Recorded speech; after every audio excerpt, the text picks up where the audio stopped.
Welcome to Lincoln Fire and Rescue on LNK TV. We are practicing proper social distancing today on the show. Thanks for being here. I'm Dale Johnson. Today, we are going to focus on the health of Lincoln Fire and Rescue's fleet, which drastically improved from 2018 to 2019, thanks to you, good people of Lincoln. People who passed the quarter-cent city sales tax increase to upgrade the city's emergency radio system and for new fire stations and new fire rigs. And to get in on this conversation, let's bring in Kendall Warnock. Kendall is one of the division chiefs, LFR Logistics Division Chiefs. Kendall, thanks for reaching out this way and exercising proper social distancing. This is new to everybody. Yeah, it certainly is, Dale. Appreciate you having me on today. We can certainly discuss our apparatus and practice proper social distancing as well. Let me just let everyone know that Kendall has forgotten more about an engine and rigs than most people can remember. So he knows exactly what he's talking about. Let's go back to 2018 and think of it this way, viewers. If fire engines and fire trucks were your sixth grade child, okay, he or she would not have graduated to the seventh grade because they would have received too many D's and too many F's on their report card. So equate this to what we're talking about today, LFR's fleet. Of 18 frontline rigs, 11 were graded D and F. No C's, no B's, only 7 engines and trucks were given an A grade. So Kendall, I'll turn it to you. Help us understand the scale that these engines and rigs are graded on. So the challenge was when we started to develop this grading criteria about 8 years ago. It was difficult to relay this information and putting them in a graded scale from an A to an F made the most sense for us. So we take into consideration the age, what we're spending, what our tax dollars are paying for in terms of yearly costs, in terms of maintenance costs, severity of use, which is obviously high, and again the age of each piece of equipment, each piece of apparatus too. So a lot of things that go into that equation in terms of this grade. But the thing that we needed to get to was we needed to portray how much we needed the help in terms of replacing some of this fleet, some of our fire engines.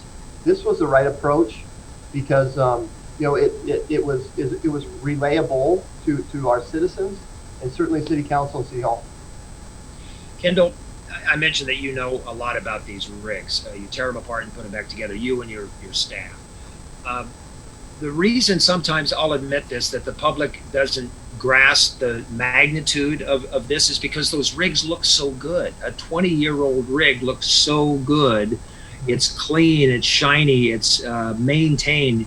You and your staff do such a good job at that. But there are some of those rigs, or were back in 2018, that were 20 years old. So the challenge was, our FAOs, our drivers that drive the engines and trucks, all do such a great job of keeping them clean, keeping them ready to respond. But the challenge was we couldn't forecast what was going to go wrong with them next. We had to manufacture parts. We had to do a lot of things internally to make sure that those fire engines were able to run calls and ultimately help the citizens of Lincoln. So when you can't forecast what is going to be or scheduled maintenance like our vehicles, if we have to throw that out the window, it's really difficult to gauge when we're going to have issues and when we won't. Engine 11, for example, that was a 20-year-old rig dating back to 1999. Yep. A 17-year-old rig. It was a tanker truck, 2002. There were 15-year-old rigs, 16-year-old rigs. Give us a sense of age. What's an appropriate age? When should these be turned over? If a department had enough money to do these on a regular basis, and we'll talk about that, the money that's being pulled away now to make sure that this doesn't happen again. But what is an average lifespan of a rig? The average lifespan of a fire engine is 10 years frontline, and then you push that into the reserve engine status for 5. So 10 years frontline, 5 years reserve, and at the end of that 15-year span, um, you're not doing the taxpayers any good if you keep them because they're costing you too much money.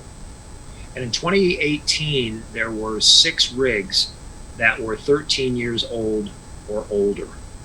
And that gives you a sense, if the average is 10 or so, there were 6 engines at that time in 2018 that were that age. None of us in this business have ever spaced out or spec'd out a fire engine or a fire truck. And that's what you have to do. So take us into that world of replacement of these old rigs. So that is a long and tedious process. Certainly thankful for the process for sure, but it starts with our apparatus committee. We get together, we meet with multiple vendors, we work through the city's purchasing department to put out a specification. Now, in the 5 seconds that I explained that to you, it takes about 9 months to get there, 9 to 10 months to get there. So we have a lot of smart individuals throughout our fire stations that help with that. But that document could be anywhere between 300 and 450 pages because the attention to detail has never been more important, just in today's society, and to make sure that every part, nut, bolt, frame, everything that's on those fire engines is the right piece for that fire engine and the right piece for the city of Lincoln in terms of our response and our call volume, the amount of calls that we go on a year, and the miles that we put on those fire engines. Fire truck, a fire engine in Chicago is not the same fire truck, fire engine, and does not meet the same needs as Lincoln, Nebraska. No, across the board, we're different.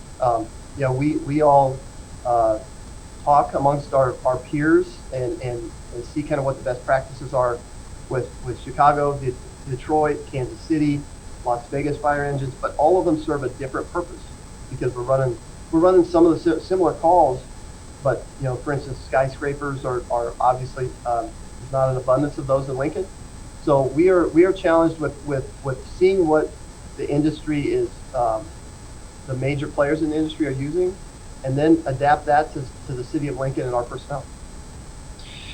When you look at the parts, all that make up a fire engine or a fire truck, what goes bad first, or what wear and tear is the most on a fire engine? Let's start with an engine, and then we'll go to a truck. Again, the chassis, you buy the chassis separately, and then the manufacturer, whoever you choose to build that fire truck, builds the compartments, builds the back end of that fire apparatus, whether it be an engine or a truck. So we're always looking at, what's the intervals in between services on the engines and the chassis, the driveline itself, and then what are the high failure parts on the body part of it too, the pumps and things like that. So, we're getting some pretty high intervals with the new engines that we just put into service the last couple of months. It feels like about 3 years ago. But again, we look at the engines, the transmissions, and we try to get the most life, just like we do with our personal things. We try to get the most extended life out of those, whether they be engines or trucks. That's what the citizens expect from us, and that's what we're going to give them. Mileage too. You may go to a scene and never flip the switch for the pump. You may never activate any of the parts of a rig, but you simply have to respond to the call, and that adds up to the mileage.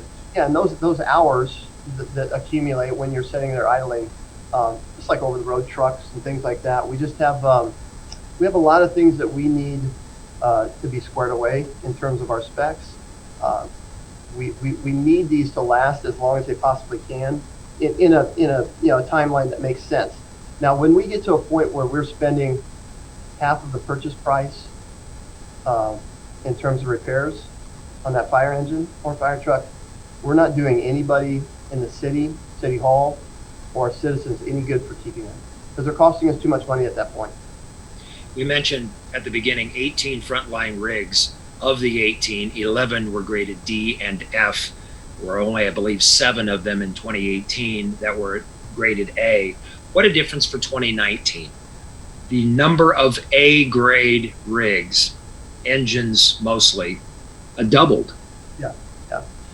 Again, dropping 7 new engines into a fleet of now soon to be 16 engines in the city of Lincoln. Just an incredible gift, and the support from City Hall, Mayor Gaylord Baird, the City Council, everybody involved. Just a huge shot in the arm, a lot of confidence for Lincoln Fire and Rescue and how we're doing with citizens. We wouldn't have been able to make it too many more years without this type of investment. We're certainly thankful for it. So the number of A-grade rigs doubled from 2018 to 2019, and the number of F-grade rigs was reduced by half. Yes. So it was a mind-boggling year from 2018 to 2019. Yeah, I got to tell you, we did see those engines show up in Lincoln in about 288 days. That's what it took to build them and deliver them, which was Feldfire in Iowa.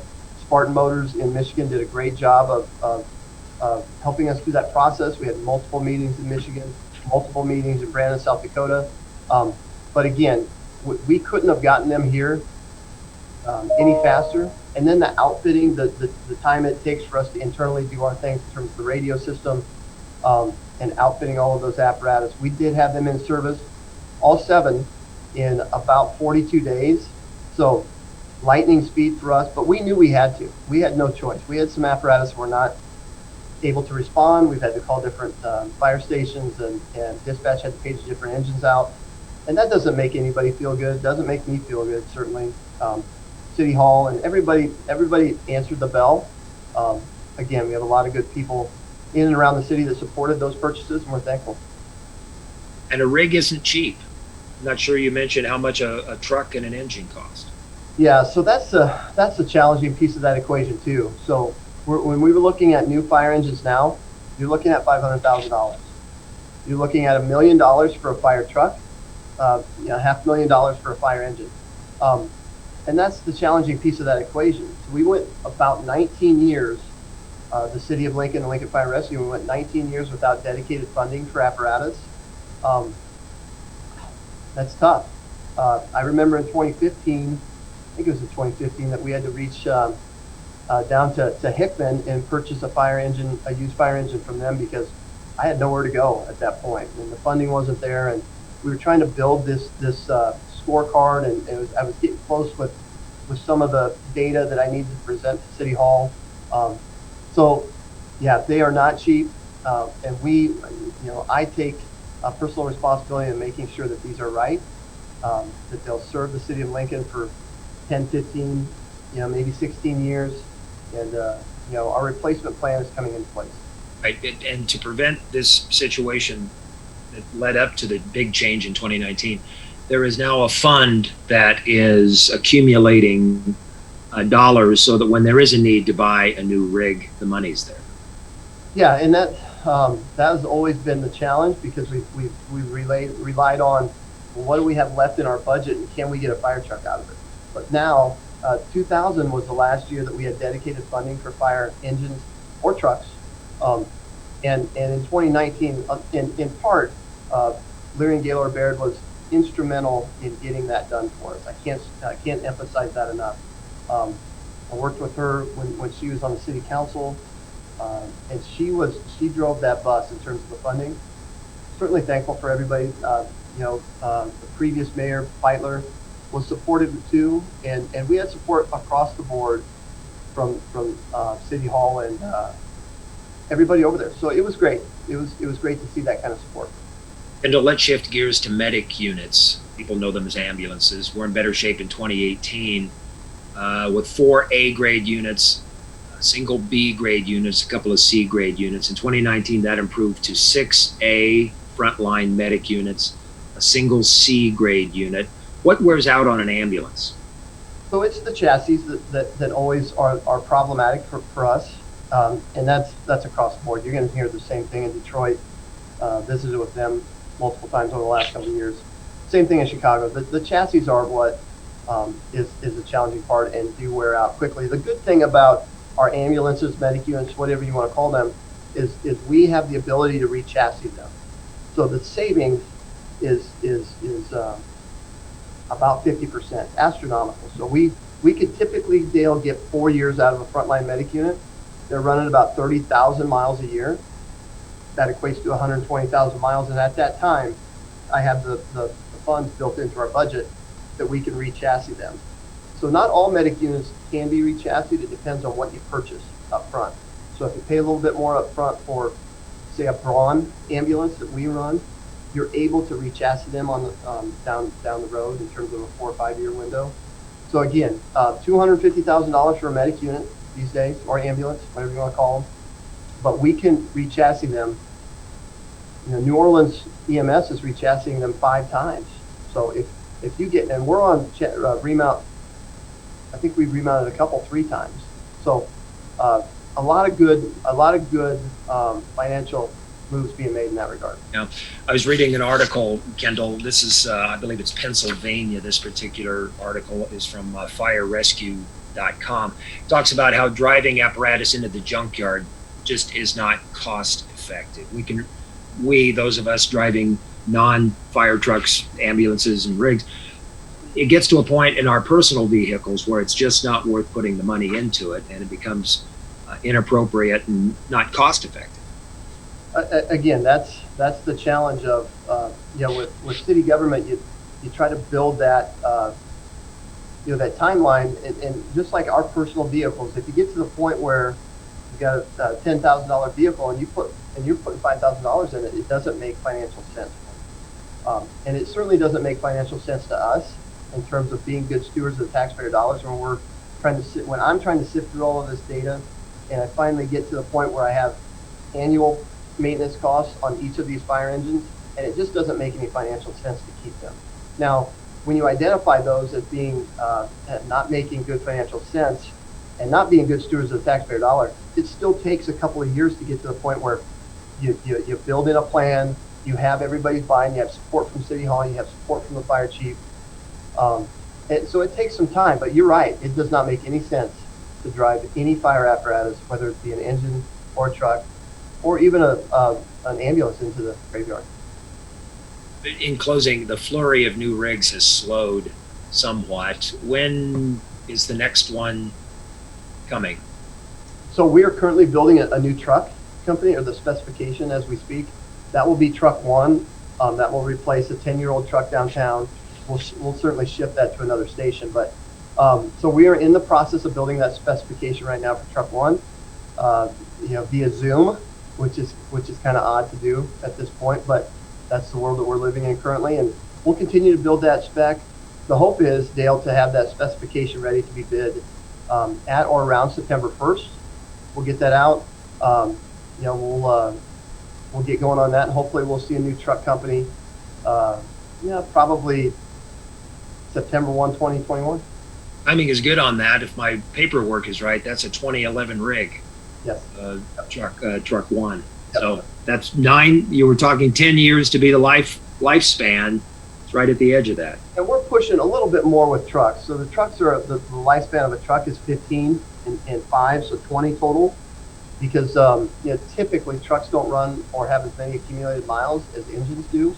But again, the good thing is we're having conversations and we're building a plan, and we have a plan much earlier than we ever have in the past. And again, that's a tribute to City Council, City Hall, Mayor's office, everybody involved. Yeah, that's a good way to end it, by kudos to the public Absolutely. for passing that quarter-cent city sales tax. All of this would not be happening, and the hole would be a lot deeper here in 2020 than it would be had that not passed. Certainly a lot to be thankful for these days, and the citizens of Lincoln have always stepped up and supported us, and again, we can't thank them enough. Kendall, thank you for letting us look into your office just a little bit. We're looking into my office here behind me. This is the way we do things these days with social distancing. Normal. The new normal. Yeah, new normal. Thanks, Kendall, very much. Take care. Thank you. LFR Logistics Division Chief Kendall Warnock joining me. Thanks, everybody, for being here on LNK TV.